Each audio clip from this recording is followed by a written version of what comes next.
First, coming to the relative risk, we also know this by the term risk ratio or a rate ratio. And it is alternatively called as a relative risk or relative rate, and it measures the strength of association. It measures the risk of disease in exposed versus risk of disease in non-exposed.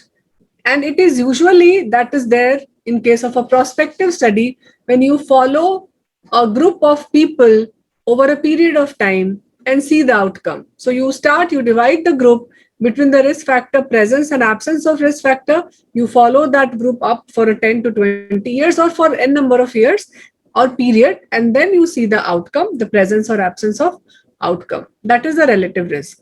So what is the interpretation of relative risk? So if the value of relative risk is 1, it tells you that there is no association. If the value of relative risk is more than 1, it tells you that there is a positive association, which means that that particular factor is a risk factor for that disease. If relative risk is less than 1, it tells you that there is a protective association, means that particular risk, that particular factor is a protective for development of that disease in study or under the question. So this is the interpretation of relative risk. Now, for applying the relative risk concept in SPSS, there are few underlying assumptions.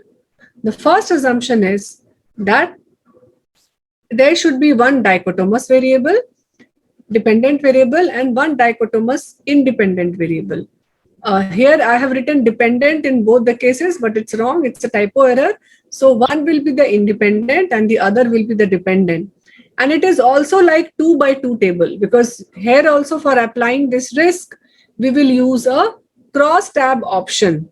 So there in this, both the variable, the categorical variable should have only 2 category. Then only we can use this relative risk in SPSS.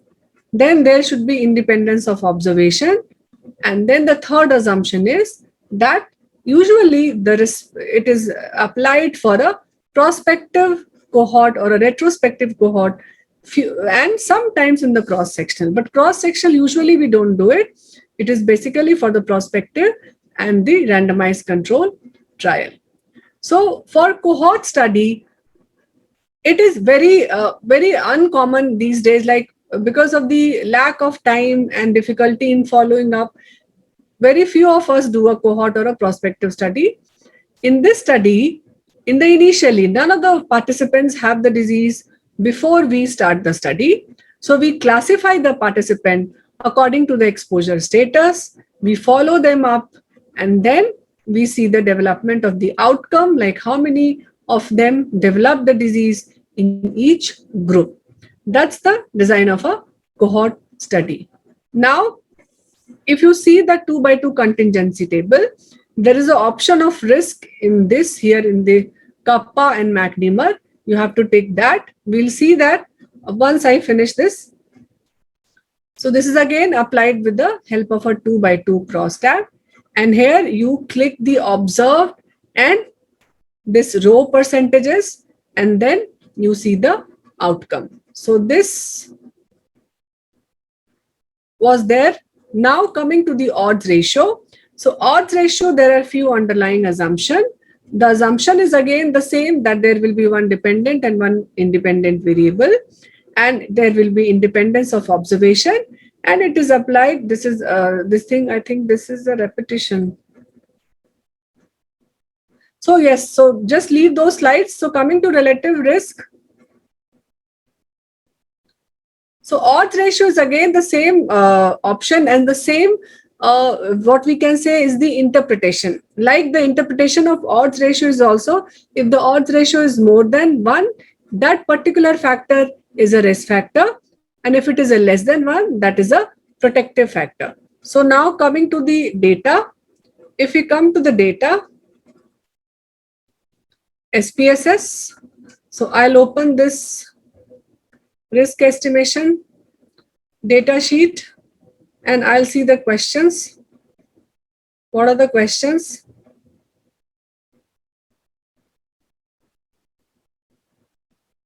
It is taking some time to open. I should have.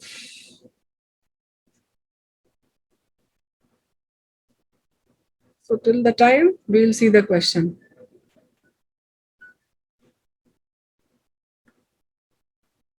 So this is my question.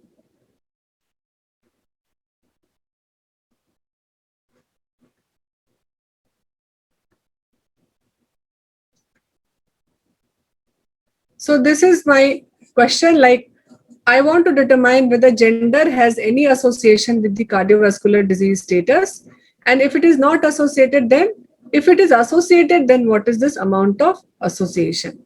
Because this chi-square, this odds ratio also measures the association and the odds of association. So we carried out this study on a medical student. So there were 193 students, out of which 63 were female and 130 were male.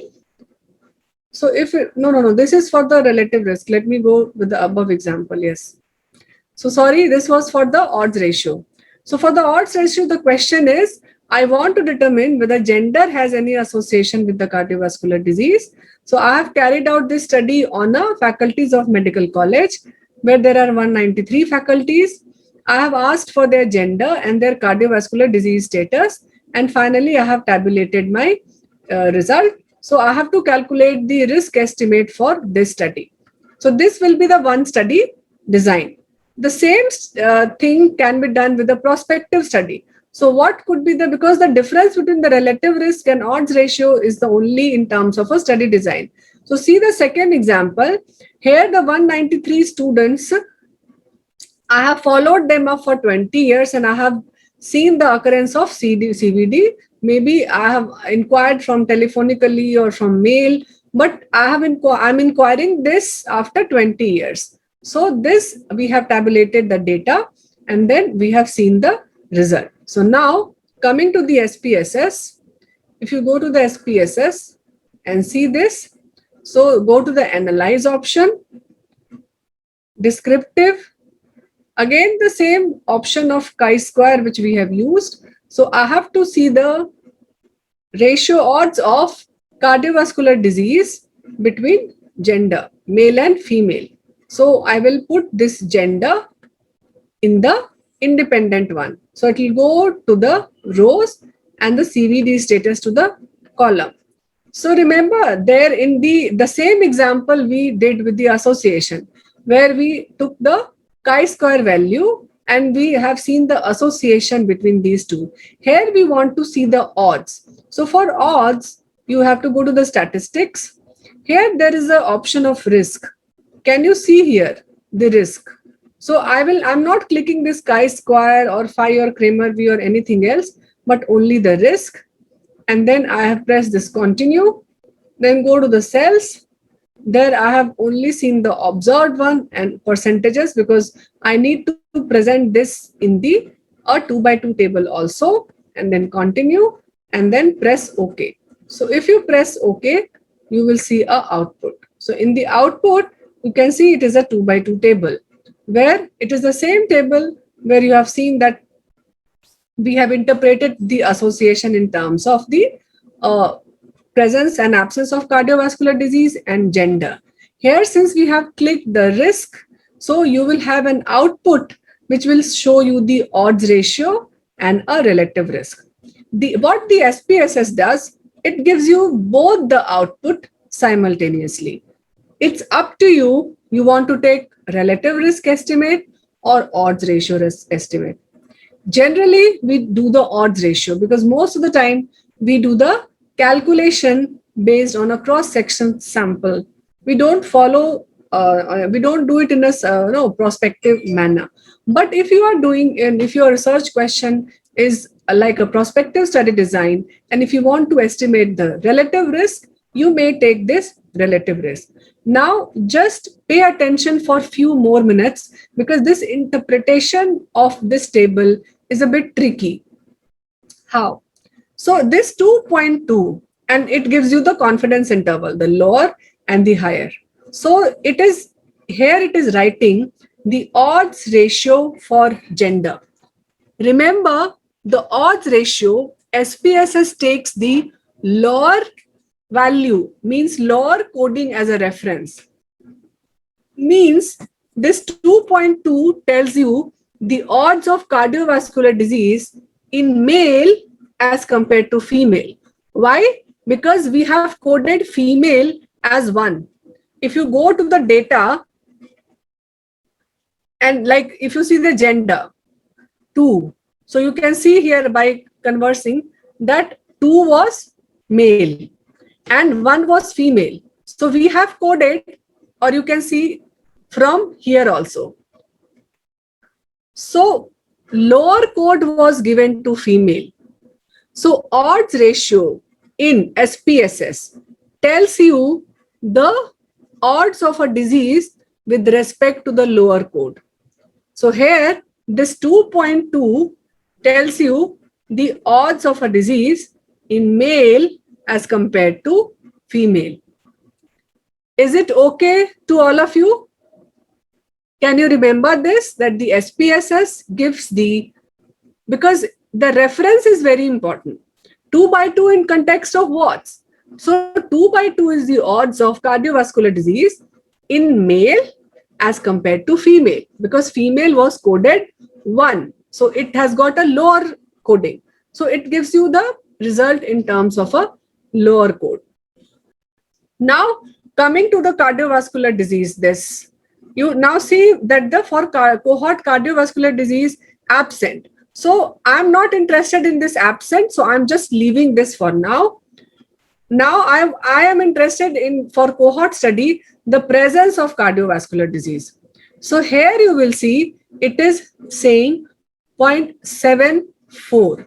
So what this relative risk does, it gives you the opposite reference. Means this 7.4 is the risk of cardiovascular disease in female as compared to male. Because in relative risk, it does the opposite. It takes the higher code as reference. So it tells you the risk of disease in female as compared to male. So remember only one concept. One is that odds ratio and relative risk.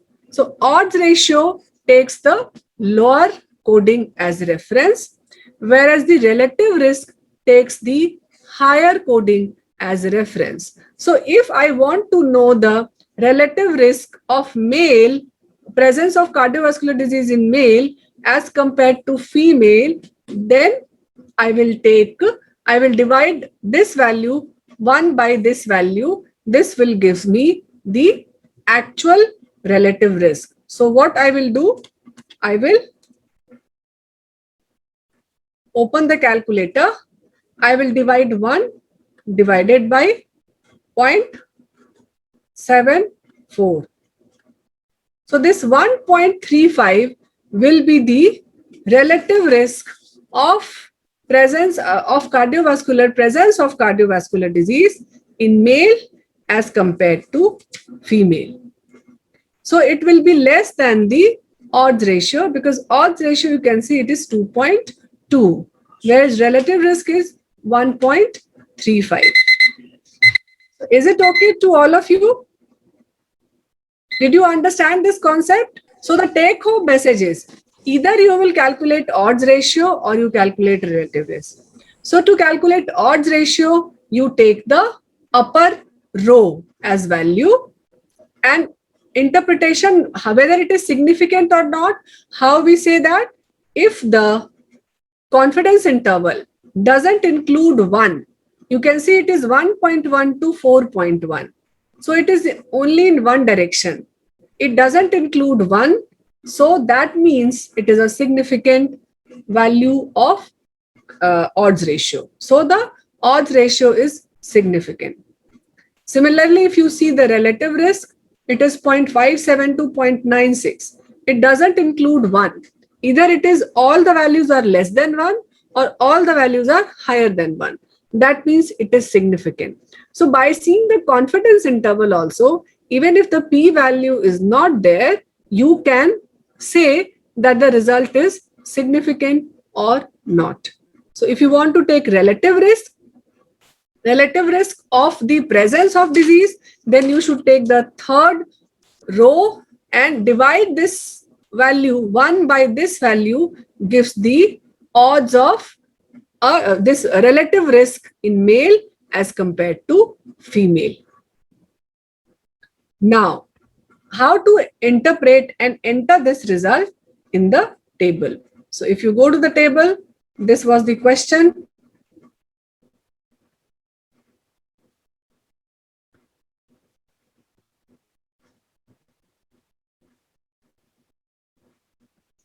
So I've entered this. This is again the same, male and female, 30, 33, the percentages are same. And then I have this chi-square will not be here. You can write the relative risk with 95 is 0.74. So now first go with the upper one, I think. This, yes. So this I will remove because this was for the chi-square. So OR is 1.81 to 4.1, 95% confidence interval. OR we can write OR is equal to 2.2 with 95% CI. And what will be the interpretation? Our result showed that the male has significant higher odds of having cardiovascular disease as compared to female, and that confidence interval of odds ratio. If I have to present the relative risk, then what I would do, the same table, I will remove this.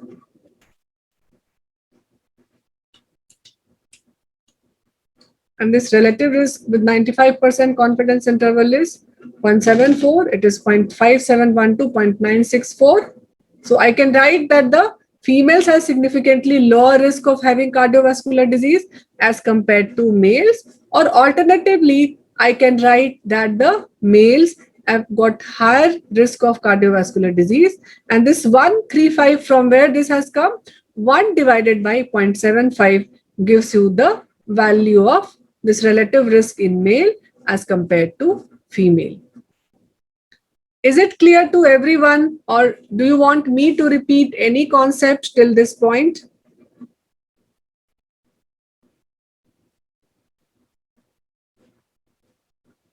So remember one thing, lower code, higher code.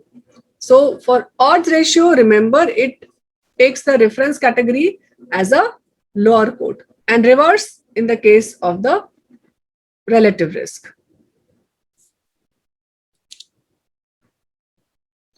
So are you clear on this?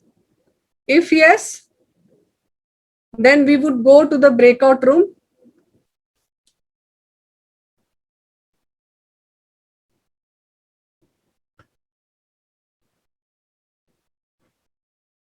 Should I open, ma'am? I think let someone, we will get, yes, Praveen is writing interpretation of both again. Okay. Yes, and Priyanka is writing, explain the interpretation of both these again. Same. Pardon? Make it pretty far. Same study. No. I'll tell you. In the same study, you cannot use both. How can you use both in the same study? Why? Because the research design is classically different in case of both the studies. I have explained that odds ratio is used usually in the case control study or in the cross-sectional study, whereas relative risk is used in the cohort study.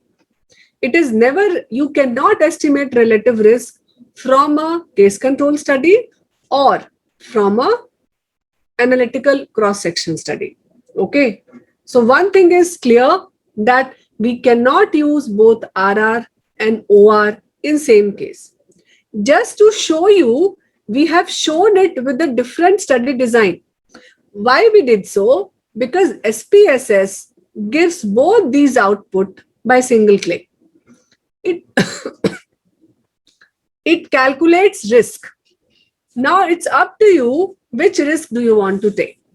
Whether do you want to take odds ratio or you want to take relative risk. Normally we take odds ratio. Why? Because most common type of studies which we do, either we do an analytical cross-sectional study or we do a case control study. A follow-up study we seldom do where we can define the relative risk. This we don't do generally. But even if a researcher wants to do that, he can do that.